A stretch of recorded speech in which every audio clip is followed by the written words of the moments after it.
अगर आपको मेरी ये वीडियो पसंद आए तो like, comment and share, subscribe करना मत भूलिए। अस्सलाम वालेकुम ऑडियंस, कैसे हैं आप लोग? उम्मीद करती हूँ ठीक ठाक होंगे। गुमशुदा काफ़िले की 14 एपिसोड के साथ मैं हूँ आपके साथ। अच्छा नसरीन, पहले मुझे नानी के पास ले चलो और उनसे मेरी सिफारिश करो। भाईजान मैं सिफारिश करूँ या ना करूँ, वो सख्त गुस्सा की हालत में सो गई हैं और मुझे यकीन है नींद की हालत में भी आपकी आवाज़ सुनेंगी तो दुआएं देती हुई उठेंगी। भाईजान, पहले मैं समझती थी कि हमारे घर में सबसे ज़्यादा आपा फहमीदा के लिए दुआएं की जाती है, लेकिन अब मेरा ख्याल है कि आपके लिए दुआएं ज़्यादा की जाती हैं। नानी ने बाहर झांकते हुए कहा, बातूनी लड़की, बेटे को अंदर भी आने दोगी या बाहर उसका मक्स खाती रहोगी? देखा भाईजान, नसरीन ने हंसते हुए कहा, किसी की तारीफ़ करो तो उससे ये इनाम मिलता है। भाईजान जल्दी जाइए अंदर और नानी जान मुझे बातूनी से कुछ और बना देंगी। यूसुफ ने आगे बढ़कर कहा, नानी जान मेरी नन्ही बहन को कुछ ना कहा करें, ये बहुत मासूम है और आपसे बहुत प्यार करती है। शुक्रिया भाईजान, नसरीन मुस्कुराई।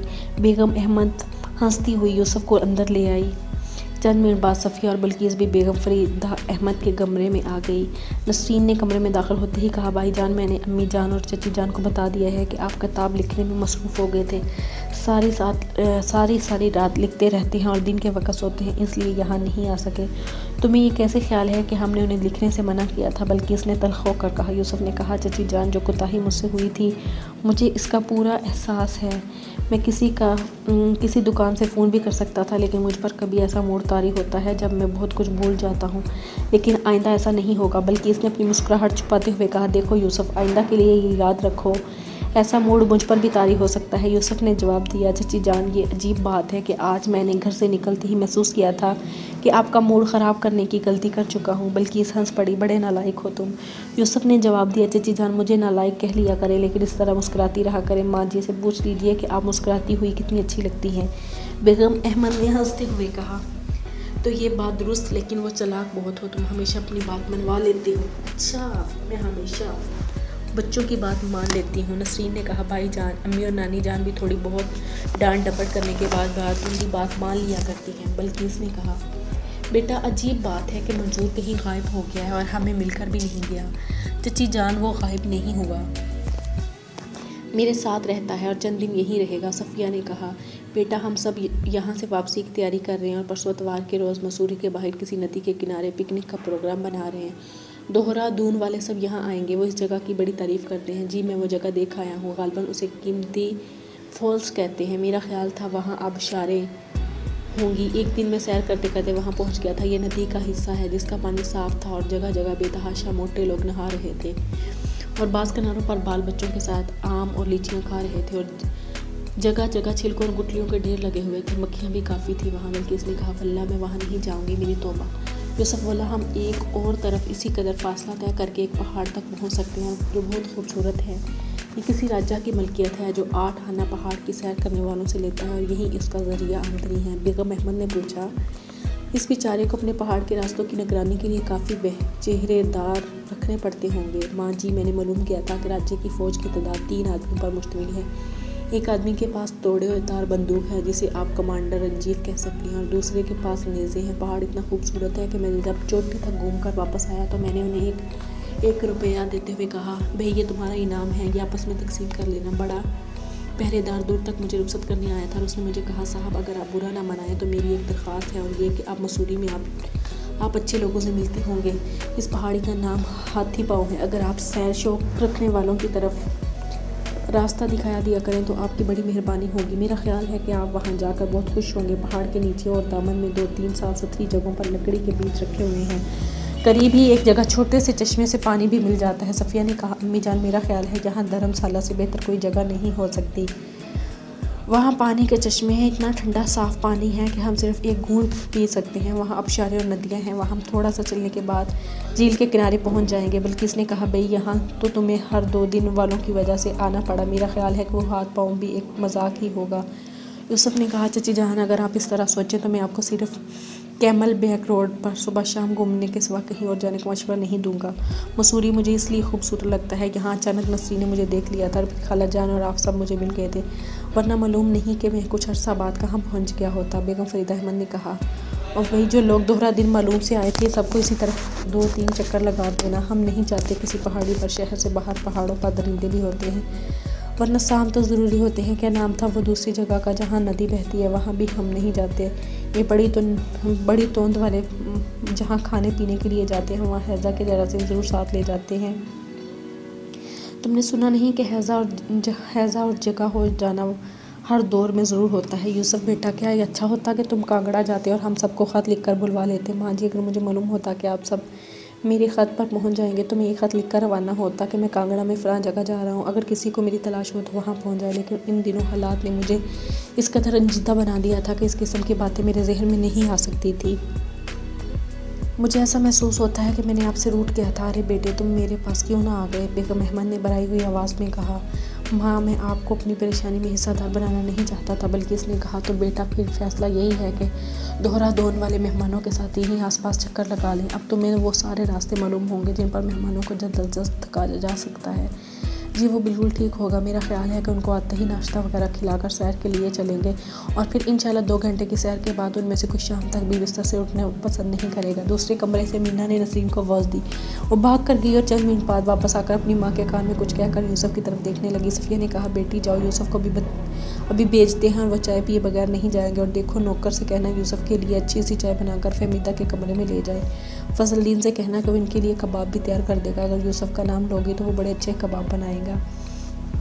थोड़ी देर बाद यूसुफ दूसरे कमरे के दरवाजे के सामने पहुंचा तो अमीना जो सामने बैठी हुई थी उसे देखते ही उठ खड़ी हो गई। लेकिन फहमीदा जो चमड़े की खूबसूरत फाइल में नथी की हुए कागजात देखने में मुनहमिक थी, अपनी जगह बैठी रही। अमीना ने कहा, फहमीदा बहन, अगर किताब लिखने वाला अचानक सामने आ जाए तो किताब की अहमियत कम नहीं हो जाती, खुसूसन उस वक्त जब एक दफ़ा उसे पढ़ भी चुकी हूँ। फहमीदा ने अचानक सर उठाया, यूसुफ की तरफ देखकर मुस्कुराई, उठी और कहने लगी, माफ़ कीजिएगा, मैं इस कागजात फाइल में लगाने के बाद चेक कर रही थी कि मुझसे कोई गलती ना हो गई हो, और जगह चेक करते बाद सफ़ा दोबारा पढ़ना शुरू कर देती थी।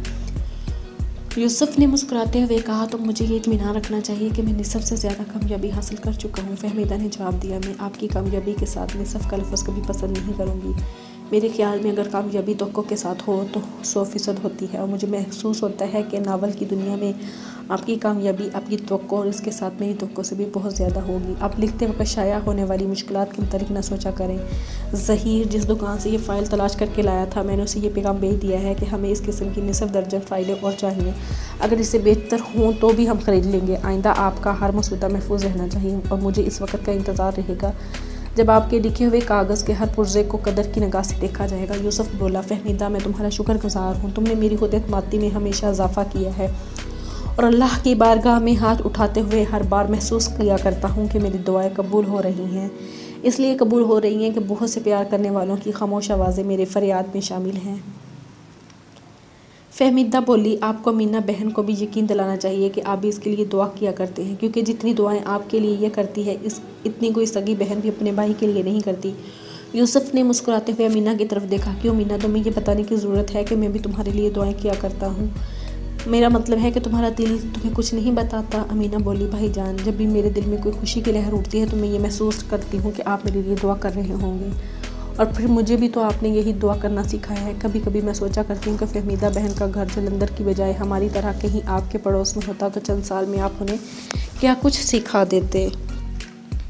अमीला बोली, भाईजान, अभी भी मेरे दिल में कोई खुशी की लहर उठती है, मैं महसूस कर जाती हूँ। कभी कभी मैं सोचा करती हूँ फहमीदा बहन का घर जलंधर की बजाय हमारी तरह कहीं आपका पड़ोस में ना होता तो चंद साल में आप उन्हें क्या कुछ सिखा देते। यूसुफ ने जवाब दिया, मालूम नहीं कि मैं उन्हें क्या कुछ सिखा देता, मुझे ऐसा महसूस होता है कि गैर शौरी तौर पर इनसे बहुत कुछ सीख जाता। फहमीदा बोली, अमीना, ये तुम्हारे सवाल का दुरुस्त जवाब नहीं दे रहे।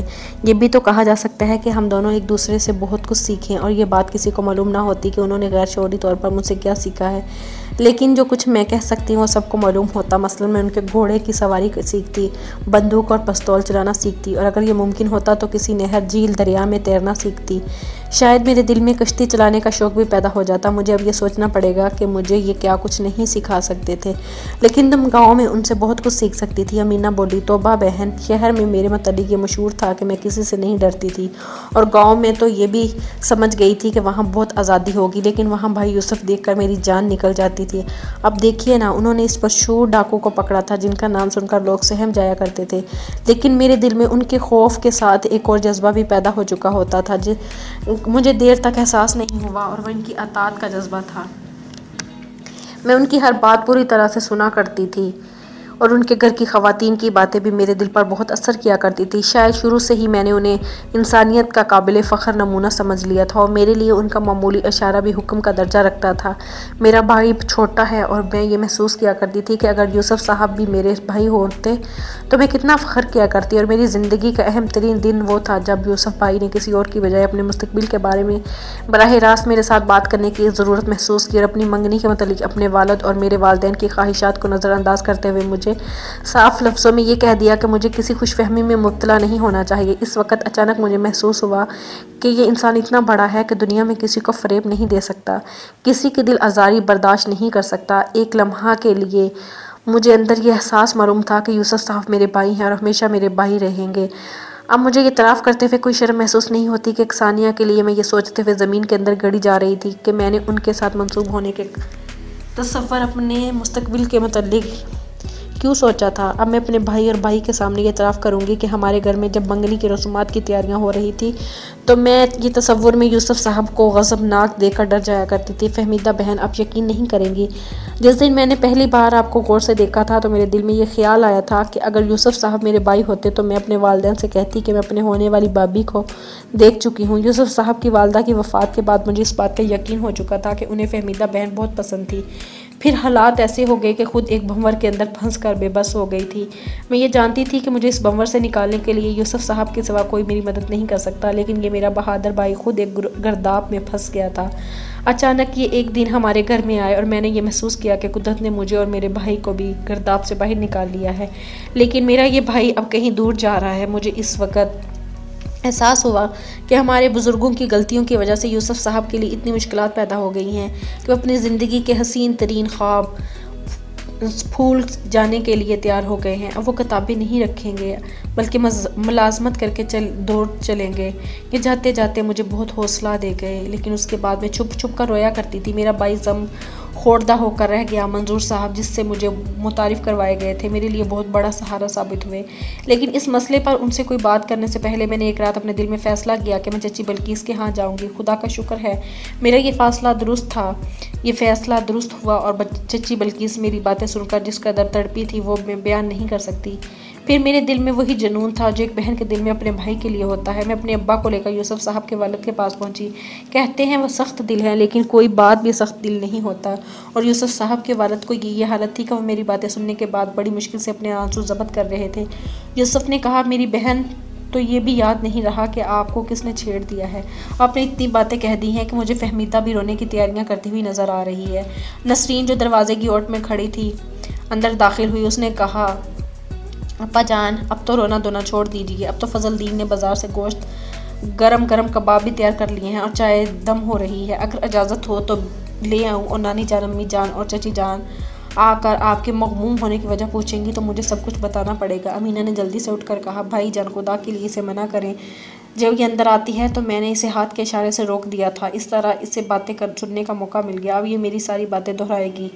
नसरीन आगे बढ़कर हंसती हुई अमीना से लिपट गई और बोली, अप्पा जान ये कैसे हो सकता है कि आपने मुझे बातें सुनने का मौका दिया और मैं आपका एतमाद मजरूह कर दूं।